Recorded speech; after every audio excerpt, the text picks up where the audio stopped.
de cette, comment dirais-je, de cette identité collective se situe comme un rapport avec le divin qui se déploie dans l'histoire, lié à un projet d'existence, à une certaine modalité de la vie. C'est une expérience particulière et elle n'a pas présenté à l'origine aucune difficulté particulière. Quand a commencé à se poser la question, mais comment est-ce possible que Dieu ait un peuple élu? Cette question ne s'est pas posée à l'intérieur du judaïsme. Elle était vécue, comme je l'ai dit, comme une expérience. Mais quand il y a eu des changements intervenus dans l'histoire et l'émergence des religions qui sont issues du judaïsme et qui voulaient prendre la place du judaïsme et se substituer au judaïsme, alors s'est posée cette question particulière, c'est-à-dire que ceux qui s'opposaient au judaïsme ont vu tout à coup, dans cette élection, au mieux une étonnante arrogance, quoi, pour qui vous prenez-vous d'être un peuple privilégié, au pire, un motif d'irritation et de haine, comme nous le savons dans l'histoire. Alors, le christianisme, pour sa part, a retenu la notion d'élection, mais elle l'a transférée de la collectivité, c'est très important, à l'individu, en remplaçant l'observance de la loi par la foi et la grâce, et surtout en supprimant la caractéristique de la nation dans la relation au divin. Donc, la vocation du christianisme était d'emblée, en se refusant de voir dans le judaïsme l'universel, de créer un autre universel. Et par conséquent, c'était une critique de la différence que représentait le peuple juif en tant que collectivité particulière. Il me suffira de citer l'épître aux Galates. Paul dit « Il n'y a plus ni juif ni grec, il n'y a plus ni esclave ni libre, il n'y a plus ni homme ni femme. Tout cela, c'est la même chose. Il y a l'homme. » Et donc, le christianisme avait, croyait-il, comme but essentiel de remplacer le judaïsme qui était, à son avis, trop étroit pour arriver à un universel qui constituait par conséquent l'Église, la catholicité, à la place du judaïsme. En ce qui concerne le monde islamique, il en va de même. Mohammed est le dernier des prophètes, le sceau de la prophétie, et la communauté islamique mondiale assume d'emblée et pour l'humanité entière le rôle d'unificatrice du genre humain. C'est la Oumma. Les musulmans sont réunis dans la Oumma, au-delà des différentes nationalités, la Oumma qui est le Dar el-Islam, et tous ceux qui font partie du Dar el-Islam, ce sont les croyants, et les autres sont Dar el-Harb, c'est-à-dire ceux qui doivent disparaître par l'épée ou par la conversion, mais qui en tout cas n'ont pas de place. Là encore, c'est la Oumma qui remplace en quelque sorte la caractéristique particulière qu'occupait le peuple juif. Alors vous voyez ces deux religions qui sont issues du judaïsme, j'emploie le mot religion de façon générale, eh bien ils sont missionnaires et impérialistes. Et leur but était de convertir le monde entier, les catholiques, catholicisme, l'œcuménisme, le Mohammed, le djihad, par la croyance, la conviction ou par la force, de les convertir tous dans une universalité qui était supposée être commune à tous. Étant donné que le temps presse, je ne vais pas insister sur la sécularisation de cette idée à travers le rationalisme moderne. Je rappellerai tout simplement que depuis Platon et Aristote, et en passant par Descartes jusqu'à Hegel, le trait essentiel de cette philosophie est celui d'une vision de la rationalité absolue du réel qui aboutit à la négation de la multiplicité comme structure intime de l'être. L'universalité de l'homme n'existe que comme une généralité abstraite dans laquelle toutes les individualités s'effacent. Et comme l'avait déjà remarqué Franz Rosenzweig avec force et Lévinas après lui, à savoir que cette philosophie impersonnelle, elle porte la guerre comme les nuages portent la pluie. C'est-à-dire, c'est une visée totalisante, et elle s'est concrétisée précisément dans l'histoire par le refus du judaïsme, aussi bien par les tenants de cette rationalité abstraite dans un monde impersonnel, que par les différentes religions que j'ai mentionnées tout à l'heure. Alors, par conséquent, nous voyons par là que s'est levée une sorte de incompréhension de cette expérience particulière qui était considérée comme étant particulariste et refusant l'universel. Plus profondément, il faut se poser la question.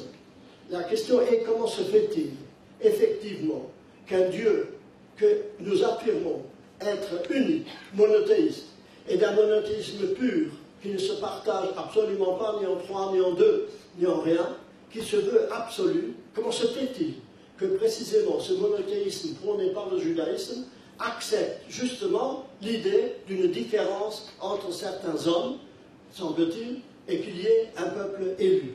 Qu'est-ce que cela signifie en réalité? Il me semble que nous touchons là un point capital.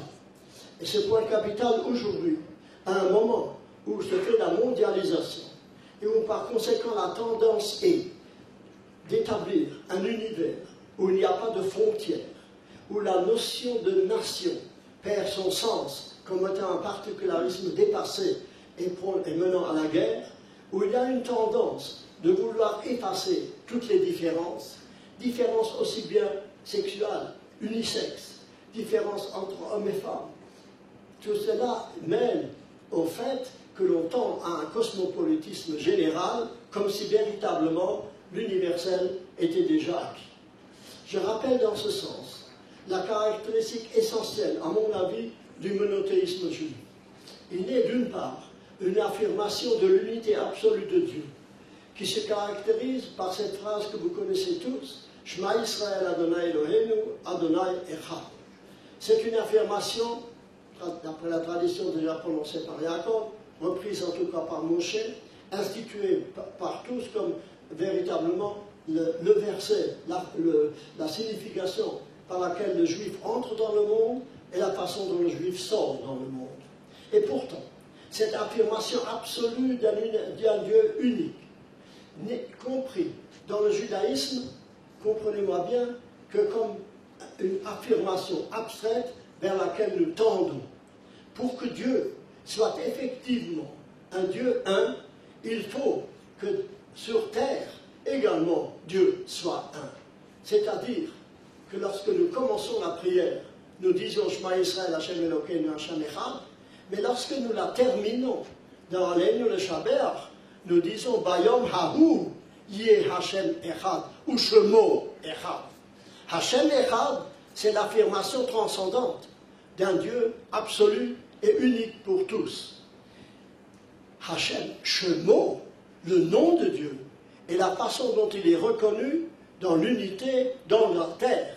Et aussi longtemps que cela n'existe pas, eh bien, il y a une nécessité du devenir, une nécessité d'un effort, nécessité, je traduis maintenant, d'affirmer que l'universel n'existe pas encore, que c'est une tendance à laquelle nous devons tendre, mais travailler, mais qui n'existe pas. Et en effet, il n'y a pas, il ne peut pas y avoir, il ne doit pas y avoir d'universel qui néglige les différences particulières. Le fait que Dieu ait choisi un peuple, et il ne faut pas avoir peur de cette distinction-là, c'était une distinction et non pas une séparation, c'est une distinction pour affirmer dans le monde l'existence d'une différence absolue et le fait qu'aucune tendance à l'universel ne doit être au mépris de la singularité. L'affirmation de la différence absolue du peuple juif, un peuple qui n'est pas comme les autres et qui a une histoire et un destin qui est particulier, afin, je répète, non pas d'une caractéristique ou d'un privilège qui serait le sien, mais d'une responsabilité qu'il occupe en faveur de toute l'humanité. C'est pour rappeler à tous que cette affirmation, ni homme ni femme, ni grec ni juif, ni esclave ni libre, est une une vue de la pensée, mais non pas une réalité. Il faut, lorsqu'on aspire à l'universel, que l'on respecte la différence de chacun. Le fait d'affirmer cette différence d'abord de chaque homme. Je dis, la Torah commence par une réflexion de la création de l'humanité, mais elle commence par la création d'un seul homme, comme pour dire que chaque homme en particulier, chaque femme en particulier, porte en lui et en elle une caractéristique qui ne peut être échangée par aucune autre. Et c'est dans la rencontre de ces différentes singularités, c'est en travaillant, et je dirais presque en accentuant les différences, mais en les dépassant, non pas en les niant, que l'on construit peu à peu un univers spirituel qui permet de dépasser ces différences, non pas en les niant, mais en les affirmant et en les dépassant. C'est afin d'éviter que le monde soit précisément un monde totalitaire, où ces différences sont absolument négligées et effacées, qu'il y a, je dirais, implanté dans le monde le peuple juif pour affirmer toujours et encore que ces différences entre chacun existent également au point de vue des différentes civilisations.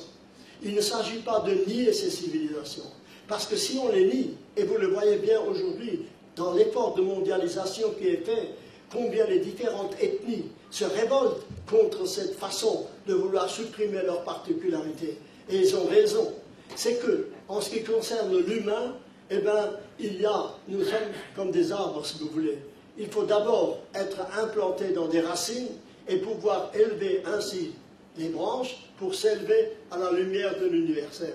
Il faut d'abord être un être lui-même, inscrit dans une famille, et cette famille inscrite dans une nation, et cette nation inscrite dans un univers politique de rassemblement des nations, pour ensuite, sans effacer à cela, sans effacer les différences, vouloir que ces différences ne soient pas déterminantes, mais nous arrivent à retrouver le dénominateur commun qui est le nôtre, à savoir que c'est Dieu qui a créé l'ensemble de ces civilisations et qui ont par conséquent comme seul but de vouloir affirmer cette unité de Dieu de tous, mais que ce monde est un monde de la diversité, une diversité à respecter.